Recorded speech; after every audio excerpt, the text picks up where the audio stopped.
मेरी कहानी।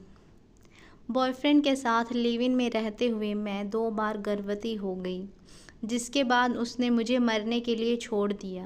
कहते हैं कि प्यार, शादी और बच्चा हर कपल के लिए बहुत ही प्यारा अनुभव है, जो न केवल उन्हें एक खूबसूरत रिश्ते में बांधे रखता है, बल्कि इस तरह ही जोड़े उनके रिलेशन में आगे बढ़ते हैं।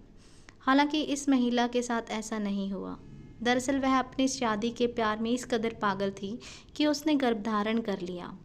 किसी ने ठीक कहा है कि एक सफल रिश्ते के लिए कपल्स का न केवल एक दूसरे के साथ जुड़ना बहुत ज़रूरी है, बल्कि उन्हें एक दूसरे के प्रति ईमानदार रहने की भी ज़रूरत होती है। यही एक वजह भी है कि रिश्तों में विश्वास की कमी की वजह से कभी कभार सब कुछ बिखर जाता है। मेरे साथ भी कुछ ऐसा ही हुआ, जिसने मेरी बाकी की ज़िंदगी को भी पूरी तरह बर्बाद कर दिया। दरअसल मैं पिछले 4 साल से किसी के साथ रिलेशनशिप में थी। वह मेरे कॉलेज का लड़का था। हम दोनों दिल्ली में साथ पढ़ाई कर रहे थे। मैं उसके प्यार में इस कदर पागल थी कि मैं उसको सब साथ कुछ भी करने के लिए तैयार थी। शुरुआत में सब कुछ अच्छा रहा। हम दोनों ने एक साथ रहने का फ़ैसला किया। मैं अपना हॉस्टल छोड़कर उसके साथ लिव इन में रहने आ गई। घर का खर्चा उठाने के लिए हम दोनों ने पढ़ने के साथ साथ कमाना भी शुरू कर दिया था। लिव इन में रहते हुए हम दोनों ने न केवल मेंटली और सेक्सुअली एक साथ इन्वॉल्व हुए, बल्कि हम दोनों ने शादी करने का भी फ़ैसला लिया। लेकिन वो कहते हैं ना कि सपने बहुत कम लोगों के पूरे होते हैं। मेरे साथ भी कुछ ऐसा ही था। हम दोनों साथ में फाइनेंशियली, सेक्सुअली और इमोशनली जुड़ ही रहे थे कि अचानक से मुझे अपनी गर्भावस्था का पता चला। बच्चे का पता चलने पर मैं काफ़ी डर गई थी, लेकिन फिर मुझे लगा कि जिससे मैं सबसे ज़्यादा प्यार करती हूँ, वह हमेशा मेरा साथ देगा। मैंने हमारे बच्चे के बारे में अपने बॉयफ्रेंड को बताया। मेरी प्रेगनेंसी का पता चलते ही उसके होश उड़ गए। वह एकदम से बोला, बच्चे के आते ही हम दोनों की ज़िंदगी बर्बाद हो जाएगी। मैं यह बच्चा गिरा दूँ। हालांकि मैं यह बच्चे गिराना नहीं चाहती थी, लेकिन उसने शादी का वास्ता देकर मेरा गर्भपात करा दिया। अबॉर्शन के बाद मैं काफ़ी परेशान रहने लगी थी। मेरे मन में न केवल आत्महत्या के ख्याल आते थे, बल्कि तनाव भी मेरी ज़िंदगी का एक हिस्सा बन गया था। हालांकि इस दौरान मैंने अपने पार्टनर से शादी करने के लिए भी बोला, लेकिन उसने साफ इनकार कर दिया। उसने कहा कि वह अभी मुझसे शादी नहीं करना चाहता। यही एक वजह भी है कि वह अपने घर में मेरे लिए बात नहीं कर रहा था। इस बात को 6 महीने बीत गए। इस बीच मैं एक बार फिर अपने दूसरे बच्चे के साथ गर्भवती हो गई। जैसे ही मुझे अपने बच्चे का पता चला, मैं खूब रोने लगी। मैंने अपने बॉयफ्रेंड को दूसरी बार प्रेग्नेंट होने की खबर दी।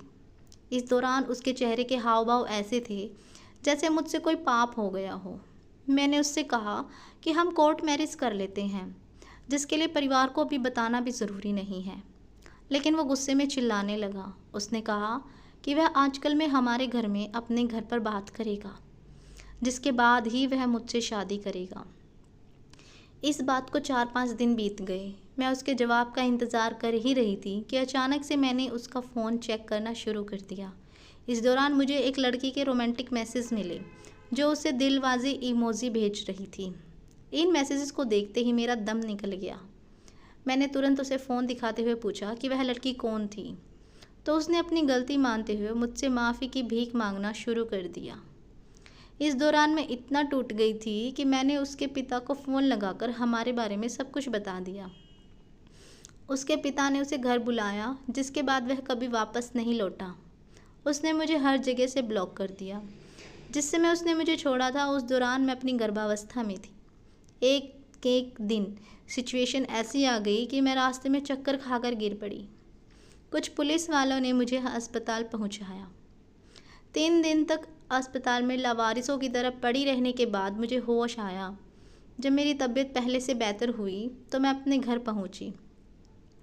इसी दौरान मुझे उसका मैसेज मिला। उसने कहा कि वह अपने घर वालों को मना रहा है।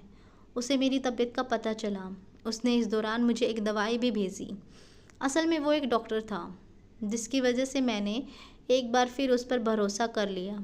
इस तरह फिर मेरा गर्भपात हो गया। गर्भपात होता देख मैं समझ गई थी कि मेरा बच्चा अब नहीं रहा। मैंने उसे फ़ोन करने की कोशिश की तो उसने मेरा फ़ोन काटते हुए कहा कि वह मुझसे शादी नहीं कर सकता। उसके घर वाले कभी भी इस शादी के लिए तैयार नहीं होंगे। मैं बुरी तरह रोने चिल्लाने लगी, लेकिन मेरी चीखें सुनने वाला वहाँ कोई नहीं था। मैं बुरी तरह टूट चुकी हूँ। अब मैं किसी से कभी प्यार नहीं कर सकती। मेरी ज़िंदगी पूरी तरह बर्बाद ही चुकी है। हम आपके लिए इस तरह की मज़ेदार और मनोरंजन से भरपूर कहानियाँ लाते रहेंगे। आप इसी तरह से हमारे अपना प्यार और सपोर्ट बनाए रखिए। Thank you so much.